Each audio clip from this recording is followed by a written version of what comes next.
for the dark hours when you dare not close your eyes. No sleep. It's the No Sleep Podcast. No sleep. Featuring stories from Reddit.com's No Sleep Forum. No sleep. Join us as the sleepless hours tick past. Our first tale is entitled Cologne, written by Ali Brosh and read by Faith Sayers. At first I was annoyed by the shitty dollar store knockoff fragrance that lingered in my entryway. I've never worn perfumes, especially not cheap cologne. I hate the stuff. It smells like desperation and it irritates my skin. As those two thoughts slowly juxtaposed themselves, my annoyance turned to sickening apprehension. I often fear that my house will be broken into. The fear stems from an experience I had as a child where I awoke to find a man in a cowboy hat and a trench coat staring at me from across the room. He carried a Bowie knife and a plastic garbage bag. My parents wrote it off as a night terror, but it continued to haunt me well into my adult life. So I check everything. Doors, windows, crawl space. It's so routine that it's almost automated. I even do it in a particular order to make sure I don't miss anything. I mean, you don't want to spend your final seconds wishing that you would remember to check the locks on your bedroom window. I locked the front door behind me and quickly made the rounds. Doors, windows, crawl space. Everything seemed secure, but I decided to do it again, just in case. I must have pulled a little harder on my back door the second time around, because it jerked open even though it was locked. The lock hadn't latched properly. I tried not to panic. I grabbed a butcher knife and got started on my second level of safety checks. Closets, showers, pantry, intake vent, cupboards, crawl space, behind curtains, under bed. Nothing. However, my portable CD player was missing and my computer was on. I was embarrassed to report such a small theft, but I reasoned that if the police poked around and didn't find anything, I could feel safe and actually get some sleep. The responding officer did a thorough job of reassuring me, but I still pushed my dresser in front of my bedroom door before going to sleep, just in case. Unsurprisingly, sleeping was difficult. That awful cologne seemed almost stronger than it had when I first walked into the house, and its cloying sweetness was starting to give me a headache. I'd probably have to air out the whole place in the morning. I finally fell asleep around 2 a.m. with my face nestled into the neck of my shirt. A burst of static woke me up several hours later, gasping and clamming, my shirt still covering my face. The static faded into those little clicks and pops that sometimes precede live recordings. It sounded obscured somehow, or far away, muffled. Then a man's voice. I've never done one like this. They're usually much more obvious. They know what's going to happen as soon as they walk in the door. But I'm excited for this one. Consciousness came on slowly.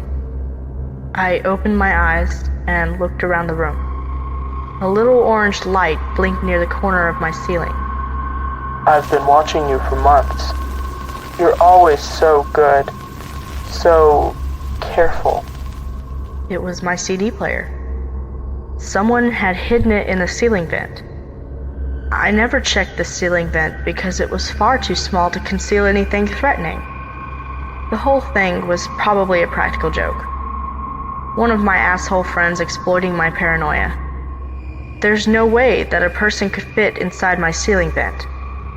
They had broken in, recorded a creepy CD on my computer, and then set the alarm on my CD player to go off in the middle of the night. I didn't know whether to feel angry or relieved. I listened closely, trying to pick out whose voice it was. It's exciting to think that you might find me before I can do it. I didn't recognize the speaker. But you probably won't. I spent all day making sure I closed it up properly after I got inside. The last shred of my relief drained away as the bed slowly shifted underneath me. No one ever thinks to check inside the mattress.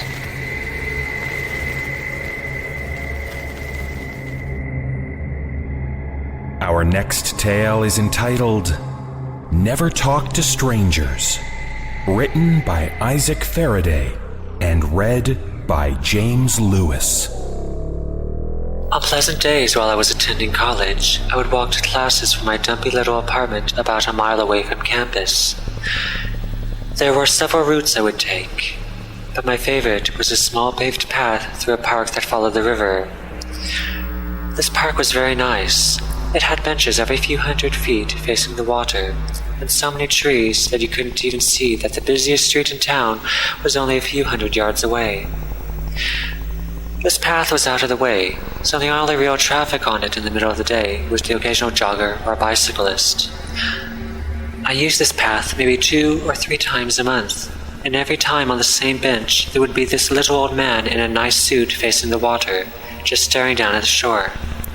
He seemed to be in his mid to late 80s, and I just assumed he came there every day because he had nothing else to occupy his time. I felt sorry for him. He seemed so lonely, just sitting on the bench all alone, all day. I decided I would be a good person and sit down and talk with him. I thought maybe that the old man came there every day, hoping somebody would sit down next to him and talk. On a very nice day at the beginning of spring, I was walking down the path and saw the old man sitting on the bench. I walked up to the bench and sat down next to him and said hello. The old man didn't look up from the river. He kept his eyes right on the spot he had always been staring at. I said a hello a little louder, thinking he may not have heard me the first time. This time he replies, "Oh, I'm sorry. I didn't see you there. I was busy watching the boys play down in the water." I was very thrown off by this. I thought this poor old man must have Alzheimer's and comes here every day reliving his past. I ask him if they are his sons. He frowns and says, "No, but it's my responsibility to watch them." I didn't want to play along with his delusions too much, but he obviously cared a lot about these imaginary boys, so I asked him why it was his responsibility.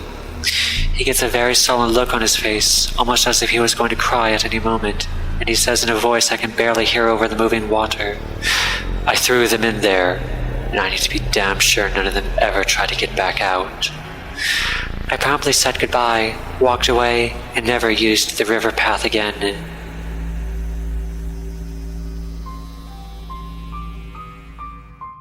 Our next tale is entitled We Don't Talk About Sarah, written by William Dalphin and read by Wendy Corrigan. I always wanted a little sister.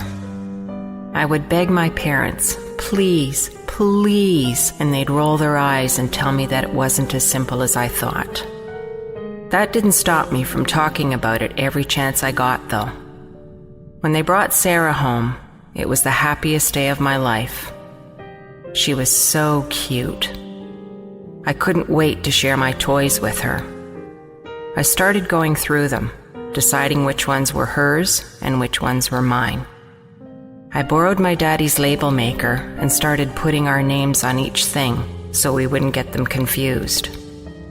She cried a lot at first. I'd ask my parents why she cried so much, and they told me it was natural. They said when she got used to us and our house, she would calm down and not cry all the time. Sometimes, though, she'd cry so loud that Daddy would have to take her into the basement where it was soundproof so the neighbors wouldn't complain. She slept in Mommy and Daddy's bed for the first month. Sometimes I'd try to join them, but they'd always lock the door. Mommy said their bed wasn't big enough for all of us to sleep in. I was patient. I knew the new bed with the bars that they'd set up in my room would eventually be hers. When they felt it was safe to let her sleep on her own, they started putting her in it. She wasn't crying so much anymore by then, and I would lie in my bed and watch her sleep from across the room. They'd take her into their bedroom first and lay with her until she fell asleep, then move her to our room. Some nights after she was moved, I'd see her lying there with her eyes open, just staring at the ceiling, so I'd go over and give her toys through the bars. A lot of the time she'd just throw the toy and then start crying, and I'd have to hide under my covers before Daddy came in to deal with her. Eventually, they started letting Sarah sit with me in the playroom.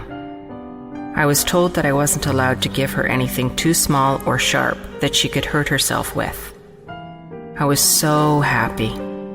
I would sit behind her and brush her hair and tell her she was the best little sister in the world. I showed her which toys were hers and which were mine, but she didn't seem to care. Sometimes we'd sit on the window seat, and she'd bang on the window while I drew on it with special crayons. School started back up at Sugar Creek Elementary, and I went, but Sarah had to stay home. Mommy said she wasn't ready for school yet. I'd come home and tell Sarah all the stuff I'd learned. I drew pictures of us playing together. When I showed them to Daddy, he'd tell me thank you and take them to keep in his office. Then came the really bad day. I'll never forget it. I came home from school and Mommy was just sitting at the table smoking. She looked real sad. I went to play with Sarah but couldn't find her. When I went to ask Mommy where she was, she started crying. I asked her what was wrong and she said that Sarah was gone. I didn't understand totally, but I started crying too and told her we need to find her. She just shook her head and said she was gone somewhere we couldn't go. Daddy took her bed apart. He threw away all of my drawings with her in them. He took my name tags off all the toys. Sometimes I'd find one he'd missed, and it'd make me cry. I started collecting them and hiding them, but he found where I hid them one day, by accident, and got really mad. We weren't allowed to talk about her. It was like she never existed. I didn't think it was fair. I told Mommy that Daddy was mean to make us not talk about Sarah, but she said it was better that way, and I would understand when I was older. I saw Sarah again. It was just one time, but I'll never forget it. I was with Mommy doing some errands. We went grocery shopping, then went to a fabric store in Thornton so Mommy could look at material to make some new curtains out of. She remembered that she had letters to mail, so we stopped at the post office to buy some stamps. I was humming to myself and reading posters while Mommy talked to the lady behind the counter, and that's when I saw Sarah. She was as cute as I remembered. I walked over and looked at the poster with her picture, but they'd gotten her name wrong. Somebody had written her name down as Shannon. I rushed over to Mommy and tugged on her sleeve and told her that Sarah was up on the wall with the other pictures of children, but she got all flustered and apologized to the lady before dragging me out of the post office. I had to shout because she kept trying to talk over me instead of listening. I saw Sarah. They got her picture on the wall in there. Finally, Mommy slapped me and told me it wasn't Sarah and that it may have looked like Sarah, but I was mistaken. And if I didn't stop, I'd get in real trouble with Daddy when he got home. I cried and promised to be good, but even after I promised, I wasn't allowed to have dinner and had to sit in my room that night. I heard Mommy and Daddy talking in the kitchen, and they got kinda loud. Somebody started banging open the kitchen drawers, and then Daddy's feet stomped up the stairs, but I heard Mommy scream, "Don't you dare!" And he stopped outside my room, then went back downstairs. We never went back to that post office, and I never saw Sarah again. This is the first time I've talked about Sarah since that day. Our next tale is entitled, They're Not Smiling, written by Vittorio Romeo and read by Chris Holland. I've had this strange problem since I was a child. It may sound completely ridiculous, but they stare at me. They smile at me most of the times. I'm talking about inanimate objects, dolls, stuffed animals, holy pictures, and paintings. When I look at them, they look back at me, right in the eyes, and they smile most of the time. The first time I experienced this, I thought it was normal. I remember trying to speak with them, but they didn't reply. They just stared at me and smiled most of the times. When I told my mom about this, she thought I was just kidding. I tried to make her understand I was serious, and I definitely got her worried. Her diagnosis was that it was some kind of brain tumor, that I was experiencing hallucinations. She brought me to several clinics, but all the tests were negative. My family has a very strong faith in God, and we all started to believe that it was some sign from the heavens that maybe God wanted to tell me something. But I don't believe in God. I can't explain why they smile at me most of the time. I recall a very special day when they stopped smiling at me. They had a very strong frown and they looked sad. My dad died in a car accident. Right after my dad's death, I wanted to get rid of them. No matter how hard I wanted to, I couldn't. They were smiling at me again. They were happy, and I couldn't get rid of them. Today, my mom was supposed to get back home. She took a flight to New York last week for business reasons. When I woke up this morning, they weren't smiling anymore. They were sad and depressed, avoiding eye contact. They were crying. I just received a phone call. My mom's plane crashed. Now I'm crying. They're crying. I have a gun in my hands. They look angry at me now. I think they know what I'm going to do.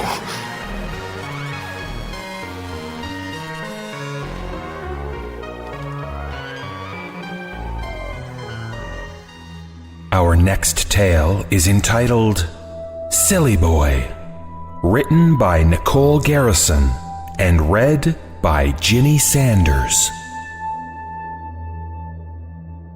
Although I have plenty of stories of my own, today I'd like to share the story of a former friend of mine from a few years ago. A little bit of background on her. She was your typical young white woman being raised in a middle-class family. She lived in the last house of a cul-de-sac on an otherwise undeveloped hill. Her house had essentially burned down once before, and after they rebuilt and renovated, they were rewarded with a splendid house of 6 bedrooms, 3 bathrooms, and a large circular staircase that curved about a chandelier in the foyer. She lived with her parents and her brother, Jerry. Her other brother and his family lived just down the street, and she often watched his 2 children. She was in the kitchen cooking one day, talking to her mother who was lounging in the dining room, when they heard her 3-year-old nephew laughing hysterically from the foyer.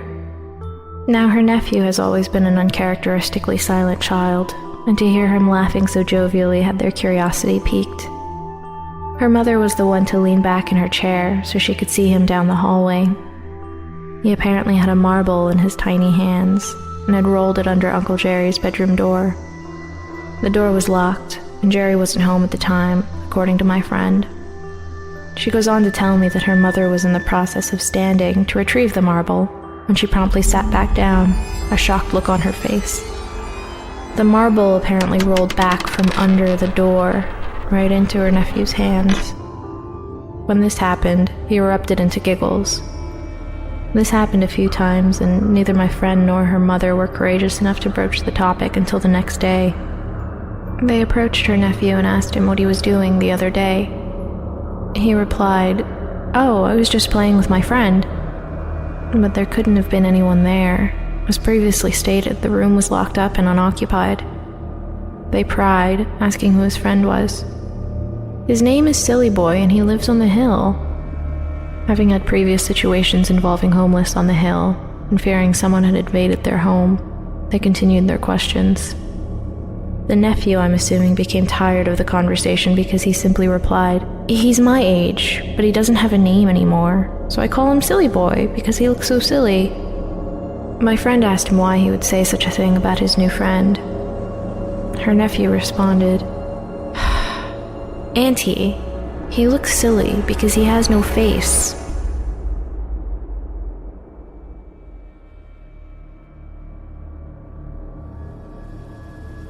Our final tale is entitled, She Found Her Way Into My Home, written by William Dalphin and read by David Cummings. There is something stalking me. I don't know what it wants, but almost every night since I started seeing it, it has terrorized me.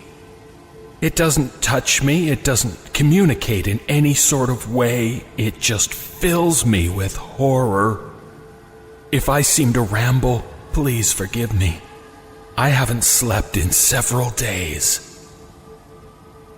We live in the second floor of a duplex with stairs down the back of the house to the basement where the laundry machines are. There's a door at the bottom of the stairs that looks out onto our back porch and into the backyard. 6 days ago, I was going down to the basement to bring up some laundry and I glanced out the door as I passed. There was a figure standing at the far edge of our yard. Her back was to me and she was just standing there looking into the woods beyond our yard. She was dressed in nothing but a light gown. It had lots of flowing material coming off it that was whipping around in the air slowly. The whole scene creeped me out instantly, but I thought she might be a friend of our downstairs neighbor, so I continued to the basement. When I came back up, she wasn't there. The next night I went down again, and as I passed the back door, I looked outside.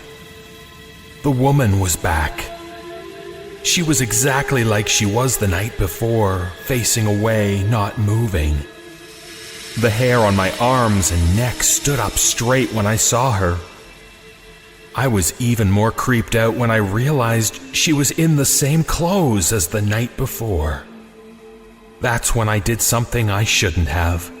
I opened the back door. Leaning out, I called to her to see if she was okay. She didn't respond. She didn't make any sort of indication that she'd heard me. It was freezing cold, so I shut the door and locked it. Coming back upstairs afterward, I looked out the window and she was gone again. Later that same night, I was in the bedroom getting ready to go to sleep. Everything was dark because my wife had gone to bed before me. Our bedroom looks out over the backyard, and my side of the bed faces the windows, so I have to go past them to get in. As I was doing so, I suddenly got that same deep dread feeling in my stomach that I had gotten the first time I saw the figure in the backyard.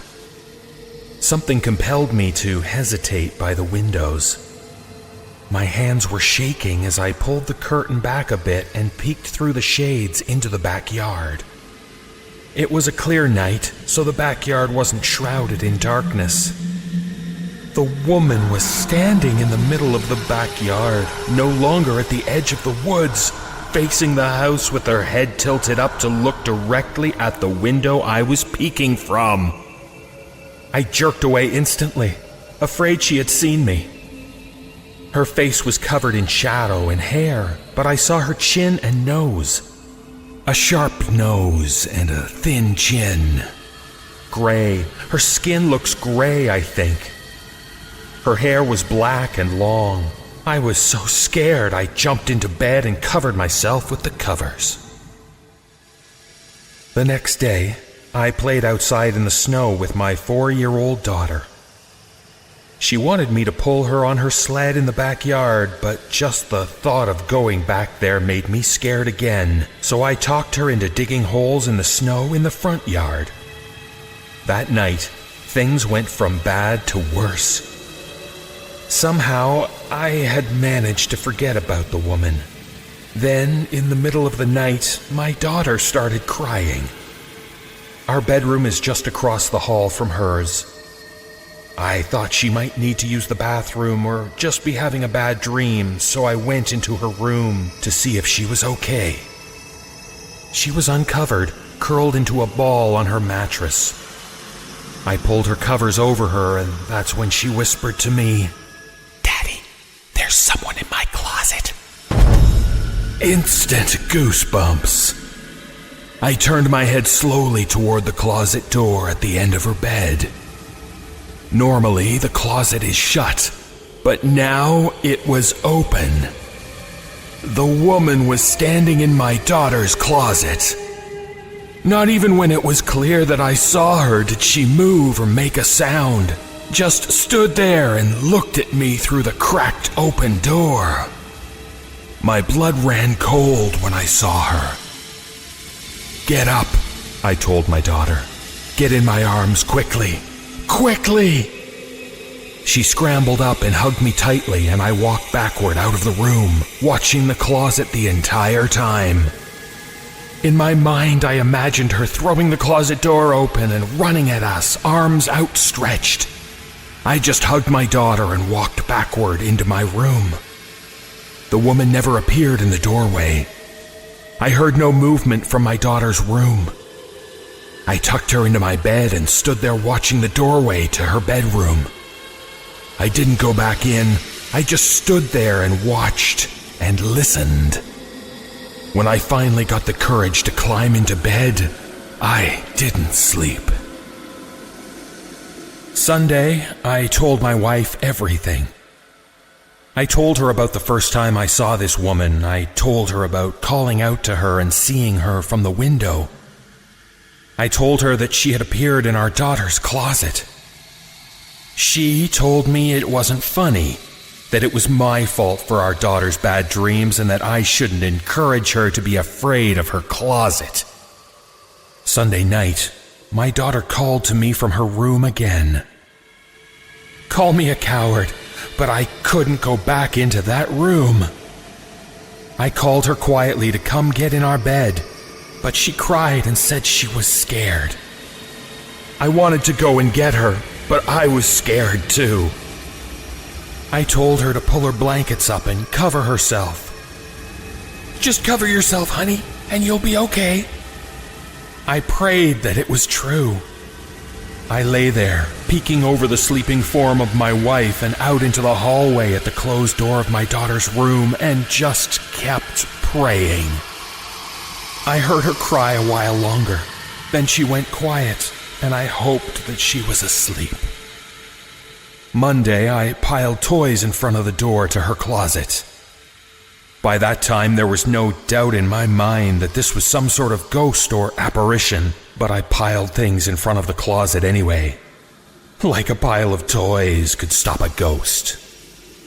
Monday night, my daughter did not cry, but I didn't sleep. I lay there looking at the ceiling, tense.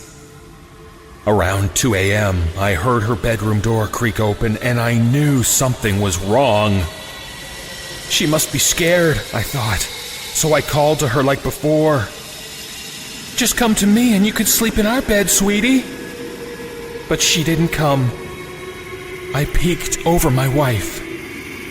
The woman was standing there in the doorway to my daughter's room. Her arms hung at her sides, her shoulders slouched down. Her gown was dirty, like it hadn't been washed in years, and hung off her like torn rags. I wasn't breathing, I wasn't blinking. I just looked at her and she looked at me, and I thought, this is it. I'm gonna die. She never moved, never made a sound. I whispered, "Please go away.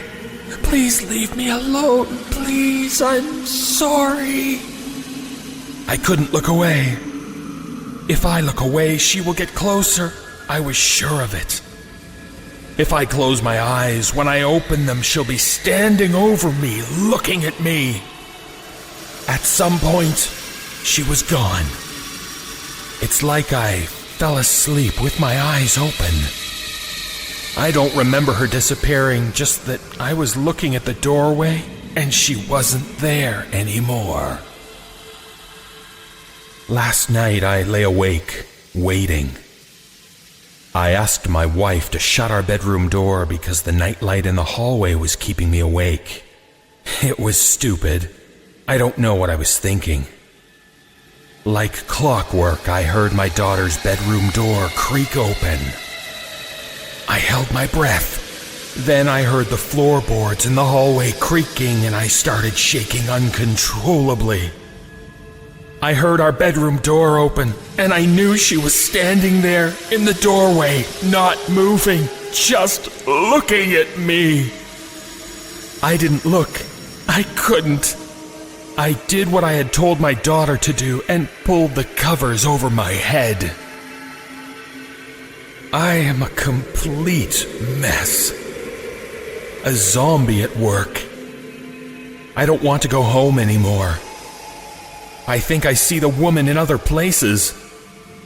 A glance while driving and I think she's sitting in the passenger seat of the truck behind me, or standing down the street as I drive off. Just sitting here at my desk, someone passes by behind me and I jump. I'm afraid that if I turn around, she'll be there, waiting for me to look at her. And what if I saw her face? I don't want to see it. I don't want to see her anymore, but I don't know what to do. The only hope I feel is that, for unrelated reasons, my wife is talking about moving, but our lease isn't up until May. I don't know if I can hold out that long.